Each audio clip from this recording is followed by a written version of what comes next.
Hi, I am Addy from Reincarnated Recap. This is my recap for the anime.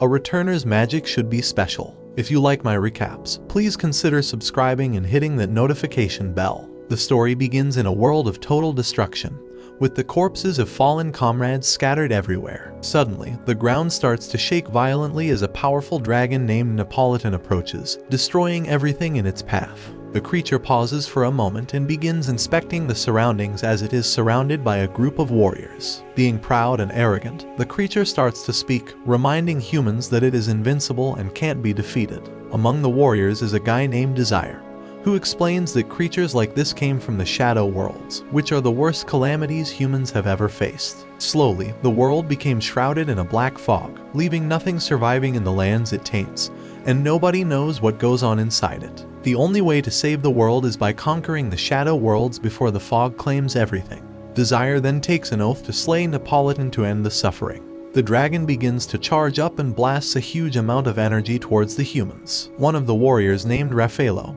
wielding a shield, steps into the middle and prepares to block it. However, Desire easily counters an incoming energy blast with his magic. This enrages the dragon, and he immediately begins to charge up a stronger spell for another attack. But Desire breaks it before it can be completed. He tells his allies that he has sealed the dragon's draconian spells with a circle, signaling them for an attack. The remaining warriors charge up for an attack, making Neapolitan angry as measly humans stand in his way, and he begins attacking them with his tail. However, Raffaello steps in the way and blocks his tail with the shield, proving that he is the Knight of the Light. Meanwhile, Donovan and Aziz keep attacking the dragon, making him go nuts. When Neapolitan tries to attack them, Zod aids them from a distance with a powerful energy beam. He then gathers all of his magic before transferring it to Aziz, giving her enough MP to finally defeat Neapolitan.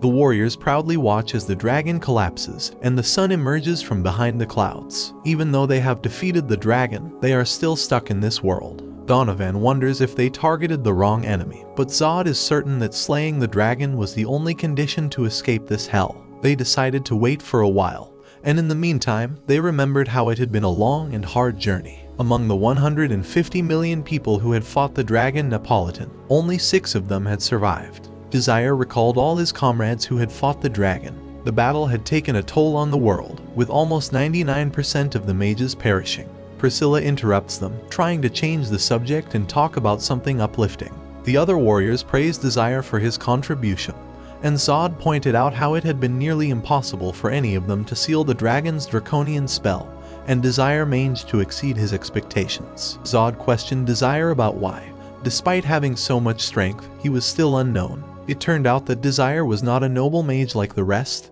he was a commoner. Zod found it unfortunate, as if Desire had been at the magic tower, he could have provided any necessary support. Raffaello then asked about their plans once they returned to their world, and as they were speaking, the dragon opened its eyes. They saw a huge amount of energy starting to release from the dragon's body, and the warriors thought it was still alive. However, they soon learned that it was the dragon's heart, which not only pumped blood but also stored and circulated a vast amount of mana. When the dragon dies, his heart stops pumping blood, but the mana has nowhere to go, so it will explode. The surroundings begin to collapse as our hero steps forward. He tries to form a magical barrier, which gets blown away by the sheer amount of MP. Desire couldn't believe his eyes, as this is how his life will end. Raffaello gets upset that Zod hadn't realized this before the fight.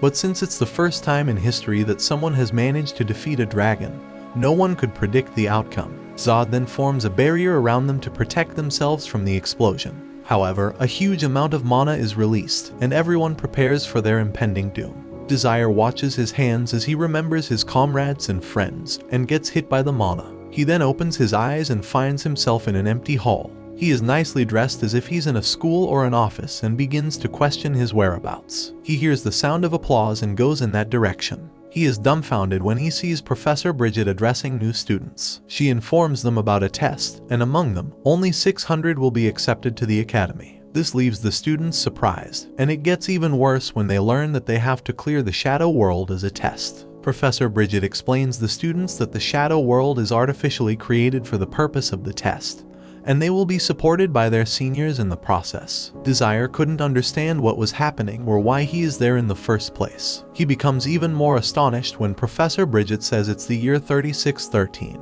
Desire realizes that somehow he has returned to the past, 3 years before the war with Napolitan started. He feels miserable and begins to think that the war and everything they went through was pointless. He vividly remembers the view of the academy and accepts his current state. A female student named Ladoria interrupts him and questions why he didn't show up at the meeting spot. She is a second-year student and Desire's mentor for the upcoming entrance exam. Desire recalls that she is a genius mage who wields fire magic and ranked first in the academy. She tells Desire not to be nervous about the upcoming test, as the shadow world is created artificially to assess the student's capabilities in combat. Ladoria is surprised to learn that Desire is a commoner, and she looks a little disappointed, thinking that even if Desire manages to pass, he will still be in the beta class. The academy has discriminatory policies, placing nobles in the alpha class and commoners in the beta class. Even if a commoner is talented, he or she won't get a chance to receive a proper education. After some time, both of them visit the facility, and Ladoria is shocked to realize that the grand facility didn't surprise Desire. He tells her that he has seen a similar building before, but Ladoria is not buying this because there is no grand facility like this elsewhere. Anyways, they are getting late for the test, and she doesn't have time to ask further questions. While on the way to the testing room, they stumble upon another student named Elheim. Desire remembers him as a mage who wields water magic and has a grudge against Ladoria. He confirms it, and she tells him that she really hates Elheim. The two of them start spit roasting each other before Elheim notices Desire standing there. He asks for his name and then checks his information. Upon learning that Desire is a commoner, he makes fun of him, telling him that there won't be any competition. Before leaving, he tries to demotivate Desire by advising him not to take the test as he will end up in the beta class. This leaves Ladoria annoyed, and at the same time, the announcement is made that the entrance exam will commence shortly. Elheim's odd behavior has enraged Ladoria, and she tells Desire that he must pass the test, and they depart for the testing site. Desire finally accepted that he is back in the past, and upon reaching the test site, he started looking around, trying to find someone. However, a girl's voice calls him, who turns out to be Desire's girlfriend, Romantica, telling him to stop looking around like a pervert. Desire doesn't know why he is back in the past, but now he is determined to rewrite the history of the world. Desire almost tells Romantica that he is glad to see her safe. She is shocked to hear him calling her by name and asks if they had met before. To get away from the situation, Desire points towards the screen showing student information. Romantica realizes that they are in the same testing group and wishes him the best of luck. Desire remembers how devastated he was after losing Romantica, and promises to never let her go through such an ordeal again. Afterward, Ladoria informs Desire about his test. He will be racing in the Arensti Plains at the beginner level of the Shadow World. She assures him that the shadow worlds the Academy has created are actually safe and are there for the purpose of the tests. They contain a safety feature so if students receive critical damage, they can be evacuated immediately. When Desire asks about the damage, they get interrupted by Elheim, who explains that during the test, participants are allowed to use magic and attack other students, so it will be nearly impossible for a person like Desire to pass, and he is sure Desire won't last a second against his mentee who turns out to be a magic knight named Azist. But this doesn't shock Desire, as he had fought alongside Azist in the future. He knows she is a magic knight of ice and a high circle mage, capable of wielding vision magic that is impossible to reverse. Her sword skills are far better than a pure knight, and she was his most trusted ally in the future war with Napolitan. After checking her info, Ladoria can't deny Azist's strength and capabilities. Elheim leaves with Azist after insulting Ladoria, and Desire for being a commoner. Ladoria is as angry as ever, but Desire is happy to see Azist again. Ladoria admitted that Desire's odds aren't that great against a magic knight like Azist, but she tells him not to give up. He thanks her for believing in him, and then joins the group for the test. Even though the test is about to begin, he is still looking for Romantica. The students are then transported to the Arensti Plains with the goal of passing to the other side, and only the top 3 among them will be selected. When they get to the other side, they are informed that they are allowed to use magic and interfere, but if anyone received fatal damage, the person will be disqualified. They line up behind the starting line, and Desire looks at Azist, wondering if she has come back to this world with her past memories like him. Azist then calls Desire by his name only because she saw his name in the roster. She thinks Desire has no future due to his below-average physical abilities, which Desire doesn't deny. However, he is now sure that Azist has no past memories, and she mentions she has no intention of attacking a weakling like him. The countdown begins and the race starts. Aziz gets ahead of everyone, and the other participants follow her. Only Desire and Romantica are left behind, and while trying to catch up with the others, Romantica almost pancaked a little creature. She apologizes and finds the creature very fluffy. Desire asks if she still likes that sort of stuff. This leaves Romantica pissed off, as she barely knew the guy. She asks if he is hitting on her instead of focusing on the race, which Desire doesn't deny. Instead, he mentions that at this rate, both of them will be disqualified. This leaves Romantica even more angry, and she feels annoyed by his facial expression. While running, Desire spots a flash of light and pushes her away. A guy named Singh had aimed at Romantica and is now pissed off due to Desire's interference. He decides to take Desire out first and shoots a fire rod spell towards him. However, Romantica uses a wind strike spell, which not only eliminated the incoming fire attack, but also took out Singh, disqualifying him from the Shadow World after receiving fatal damage. Aziz and the others also received the message of Singh's disqualification, and now only 5 of the participants remain. Romantica thanks Desire for taking care of her, but since she has taken out the guy, they are now even. Desire reminds her that they have to catch up with the others, but Romantica isn't bothered by the other participants' lead. She then shows him her true abilities and uses a powerful spell called Arrow Sweep.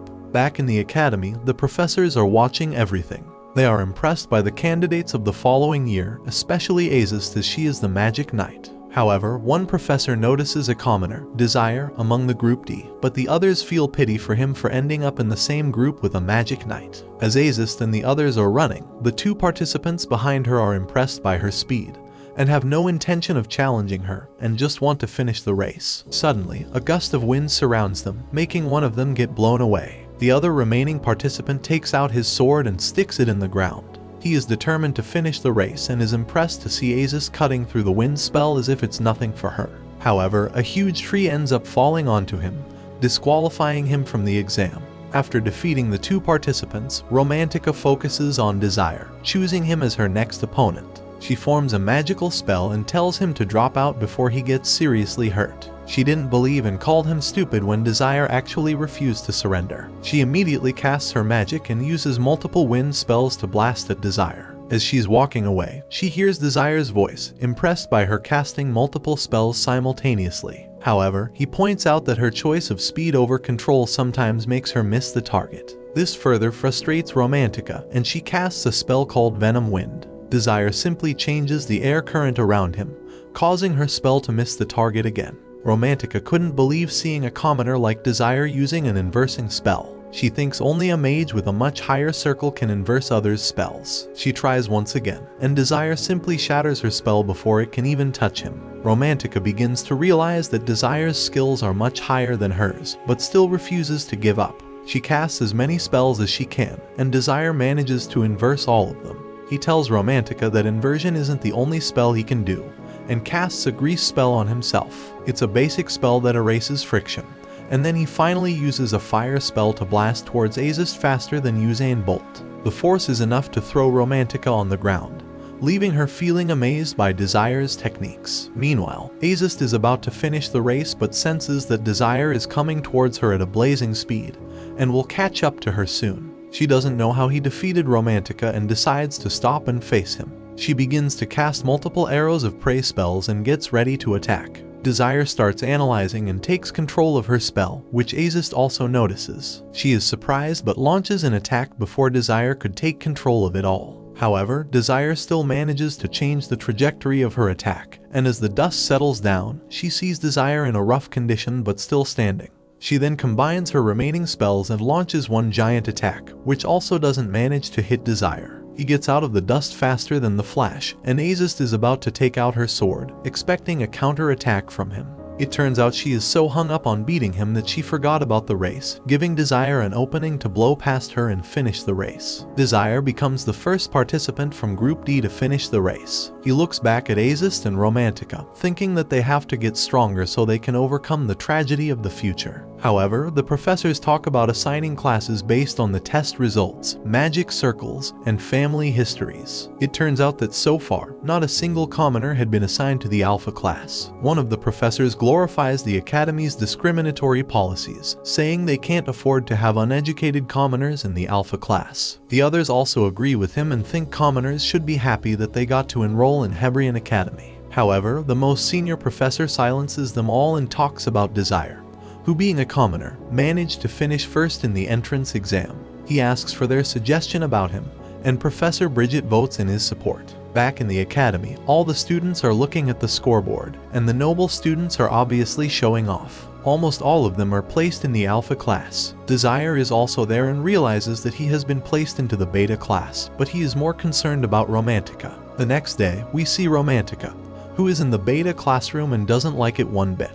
The professor is teaching them about Mage's circles. The skills of every mage are ranked in circles, with 1 being the lowest and 7 being the highest. In the entrance exam, the examiners placed weight on their circle, and since all the students in the classroom are on Circle 1, in order to get to the Alpha class they at least have to reach the 2nd circle. Romantica thinks she is at level 2 but somehow ended up in this classroom along with Desire, who is sitting next to her. She wonders why he is still in the Beta class after defeating the Magic Knight. Desire looks at her and passes a smile, which provokes Romantica as always, and she starts beating the desk, giving the poor professor a heart attack. Meanwhile, Desire remembers his meeting with Professor Bridget, who knows him from the orphanage and has been taking care of him ever since. She apologizes for not being able to place him in the Alpha class due to other professors and nobles strongly opposing her. He understands that they have set up a wall between nobles and commoners, and due to their hunger for power, not just him but many other capable students are stuck in Beta classes. He goes all in and decides to awake as many talented individuals as he can. After some time, a new Alpha student named Donta meets with Romantica, who is searching for party members. He is about to join Blue Moon, which is the best party in the academy made up of the top students of the Alpha classes. Since Romantica has excellent fighting skills and a perfect noble lineage, he finds it disgusting for her to be with the commoners. He then invites Romantica to join his party, but the guy does a simp move and puts forth a condition. In order to get into the Blue Moon party, Romantica has to go out on a date with him. This freaks her out, but Donta grabs her hand and insists on going with him. He tells her that he's been in love with her since he saw her at the entrance ceremony. To make a decision, Romantica asks for some time, and Donta agrees. As proof of his sincerity and true love, Donta gives her a gift called Chemuvin. In his hometown, it's a custom to give Chemuvin to the person you are in love with. When Romantica opens the gift, she finds a beautiful necklace inside. Afterward, Donta leaves from there, reminding her that he's waiting for the answer. Later, Romantica gets startled by Desire, who came there to propose to her. At first, Romantica mistakenly thought that he is going to ask her out for a date like Donta, but instead, he asks her to join his party. However, she taunts him, saying that she has already made up her mind to join the Blue Moon party, as this is where success is guaranteed. Desire knew she is going to choose the Blue Moon party over his, so he leaves a letter for her to read when no one is around. He tells her to get rid of it after reading it, and leaves from there, telling her that he is waiting for the answer. Romantica then opens the letter and starts reading it. Her hands begin to shake, and she seems angry at Desire. On the other side, Desire is thinking whether she will get mad at him or cry, but he is sure she will definitely get mad at him. As he is walking, Desire notices a guy sitting on a bench with a butterfly on his head. He knows the guy, whose name is Pram, and he was among the warriors who fought Napolitan. Pram was known to be one of the fastest swordsmen. He had all of those skills without proper training, and in this timeline, Desire decides to properly train him so he can be much more powerful. He later finds him in the training hall, and soon Romantica also arrives there, questioning him about the letter. However, Desire stops her as the practice is about to begin. Upon seeing Pram, Romantica finds him the most cute guy and wishes to keep him. The practice begins, and after thinking for a moment, Pram chooses the oversized great sword. Romantica wonders if he can really wield such an exceptionally large weapon like that. Pram gets in the ring and introduces himself, and as soon as the match begins, Pram charges up for an attack. He launches some devastating attacks, but so far, his opponent manages to block them. Romantica thinks that Pram is pretty strong, but Desire notices that he is just swinging his sword blindly, and is starting to get worn out. Seeing the opportunity, Pram's opponent begins attacking him non-stop. Pram tries one last attack, which his opponent dodges effortlessly, and then with a swing of his sword, disarms Pram, defeating him instantly. As they are wondering why Pram chose such a heavy weapon, out of nowhere, Pram's opponent begins assaulting him. Desire runs to save him, but by the time he reached there, the guy has already beaten up Pram. He then warns Desire, and he questions if Pram's blows landed harder for him or if he is jealous that Pram is more talented than him. This enraged the guy, and he attacks Desire, but he blocks his sword with his bare hand. The guy leaves from there, saying that he will remember Desire's face. Later, we see Pram putting a bandage on Desire's hand, and they introduce themselves. Pram is worried that because of him, Desire has made an enemy from the Alpha class, but Desire assures him that there is no need to worry about it. After which, he thanked Desire once again before walking away, and Romantica couldn't stop admiring Pram. Afterward, Desire and Romantica go out to talk about the letter. It turns out Romantica's father was a commoner merchant who made a fortune through trading. He then bought the title from a poor noble and obtained his surname when Romantica was 4 years old. A few professors knew about this, and that's why she was placed in the beta class. He tells her to forget about the Blue Moon party and join him, but Romantica thinks that Donta will protect him. Desire reminds her that Donta thinks commoners are filthy, and if he finds out about her past he will surely reject her. She blasts at him, saying that he can't blackmail people to join his party, but Desire had no intention of telling anyone about Romantica's past. When she finds out that Pram is also joining his party, she unwillingly agrees to join him. Even though she finds Desire to be sketchy and doesn't like his smile, she has no other options but to be his party member. She takes an oath to uncover all of Desire's secrets, and both of them shake hands to finalize the deal, and this is where this episode ends. Thanks for watching this anime recap. Subscribe and hit the bell icon for more anime recaps like this. I will see you in the next video.